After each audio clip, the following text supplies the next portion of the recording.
Halo semuanya, kembali lagi di channel ini, channel Solusi Pindar. Gimana kabarnya teman-teman semua? Semoga selalu diberikan kesehatan ya, diberikan kelancaran rezeki dimanapun kalian berada, sehingga dapat melunasi hutang-hutang yang ada di pinjaman online. Oke teman-teman, di tahun 2026 ini ya, banyak banget perubahan yang terjadi ya, besar-besaran terkhususnya di dunia pinjaman online. Nah, buat kalian nih yang mungkin lagi bergelut dengan masalah pinjol, perlu banget tahu ternyata tuh banyak aplikasi yang sekarang itu rasa-rasanya makin agresif teman-teman dalam proses penagihannya. Karena mereka udah gunain sistem yang makin canggih ya, secara teknologi juga makin canggih juga. Dan kalau kalian dalam posisi galbay saat ini, bisa-bisa nanti situasinya jadi jauh lebih berat daripada tahun-tahun sebelumnya. Jadi apa yang akan terjadi, apakah memang benar seberat itu, atau mungkin itu hanya perasaan aja dan aslinya kalau mindset kita bisa ubah, nggak ikut berat juga. Selengkapnya akan kita bahas di video kali ini, jadi pastikan kalian menontonnya sampai selesai. Pertama, kita lihat dulu fenomena DC lapangan ya. Sekarang kayak aplikasi seperti EasyCash itu kan udah ada tim DC lapangan yang cukup masif loh. Tahun-tahun sebelumnya kan masih kayak agak pasif, bahkan nggak ada ya, sekarang udah cukup masif. Bahkan aplikasi yang dulu kita kenal jarang banget ada DC-nya atau malah nggak punya DC kayak Indodana, Julo, Pinjam Duit, Shopee, sekarang kan udah mulai mengerahkan tim mereka ya untuk langsung terjun ke lapangan, meskipun jumlahnya ya mungkin masih bertahap. Itu yang pertama.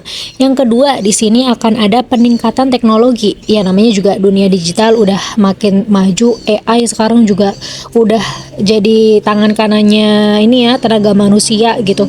Jadi kayak dengan adanya peningkatan teknologi ini, untuk aplikasi pinjaman online yang udah besar gitu kayak Akulaku, Kredivo, Kredit Pintar, ada Kami, mereka udah pakai AI ya atau robot sebagai tenaga kinerja mereka. Jadi mereka melakukan penagihan itu udah nggak pakai tenaga manusia lagi, melainkan menggunakan AI atau robot.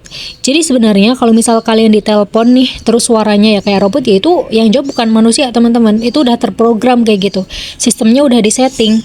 Jadi mau kalian kesel marah pun ya mereka kayak ya udah ngeresponnya kayak gitu aja. Jadi bahkan kadang kita yang kesel sendiri gitu, atau mungkin kalian ditagih itu bisa aja yang menagih itu robot gitu. Mau kalian kasih alasan apapun ya jawabannya tetap konsisten, soalnya kan emang udah di setting kayak gitunya dari pabriknya gitu ya. Nah sebenarnya kenapa sih mereka sampai melakukan hal ini?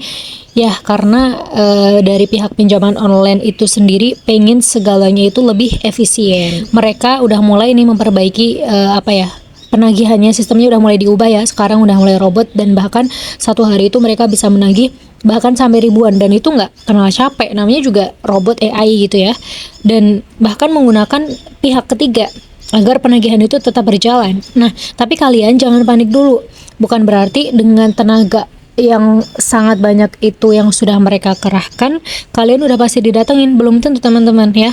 Jadi solusinya itu nanti akan kita bahas setelah ini. Langkah pertama yang paling wajib kalian lakukan itu adalah membaca dan pahami aturannya. Buka undang-undang yang berlaku dan pelajari POJK teman-teman terkait penagihan.